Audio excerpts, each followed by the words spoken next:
54,000 पूर्णचे पूर्ण 54 अर्धी पीठ कसे भेटले का भेटले सांगतो।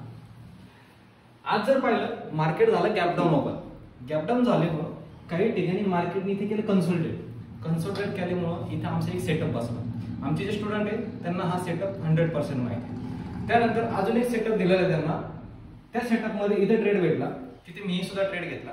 इथे एक पॅटर्न सुद्धा तयार झाला, चॅनलने रिटेस्ट केलं, सगळ्या गोष्टी प्राइस ऍक्शन परफेक्ट बसल्या। इथे आम्ही ट्रेड घेतला, तो निघायच्या पुढे कसा निघायचा आणि त्याचे रिझन काय हेही मी स्टुडंटला एकदम सांगत असतो। इथे आम्ही पोझिशन एक्झिट केली, त्या ठिकाणी झाला डाऊन ट्रेंड चालू। त्या ठिकाणी बँक निफ्टी मध्ये मी ट्रेड घेतला होता, तर बँक निफ्टी मध्ये ट्रेड जर पाहिला तर बँक निफ्टी मध्ये प्रॉफिट झालेला आहे जवळपास किती 35,000। आणि त्यानंतर इमिजिएटली इथे डाऊनफॉलची सिच्युएशन तयार झाली, त्या ठिकाणी मागचे एक पाहिलं तर तुम्हाला रेजिस्टन्स दिसेल। मागच्या वेळी सुद्धा इथूनच मार्केट पडलं होतं। या सिच्युएशनला आम्ही बँक निफ्टी ट्रेड केला नाही, आम्ही गेलो मिड कॅप मध्ये।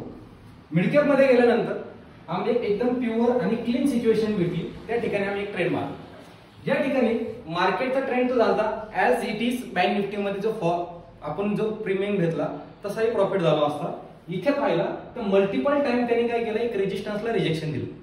त्या ठिकाणी आम्ही एक ट्रेड घेतला, ज्यावेळेस ती ट्रेंड लाईन ब्रेक झाली प्राइस ऍक्शन निगेटिव्ह झाली। इथे ट्रेड घेतला आणि आमचं डायरेक्ट प्रॉफिट घेतला आम्ही आमच्या टार्गेट पाशी, म्हणजे मागचा एक सपोर्ट होता जो रेजिस्टन्सचं काम करत त्या ठिकाणी, त्यामध्ये आम्ही आजचा प्रॉफिट घेतला। हे पाहू शकता तुम्ही 18,000, तर 18,000 त्याच्यामध्ये प्रॉफिट घेतला। असा टोटल मिळून 54,000 आजचा प्रॉफिट झाला। उद्याचा प्रॉफिट अजून सांगेल। आणि हा ट्रेड कसा बसला, कशामुळे बसला, स्टुडंटला आमचा सेटअप्स, स्कॅल्पिंगचे सेटअप्स या सगळ्या गोष्टी शिकवल्या। आणि अशी कॅन्डल मी का लावतो त्याचं रिझनही तुम्हाला माहिती आहे। तुम्हाला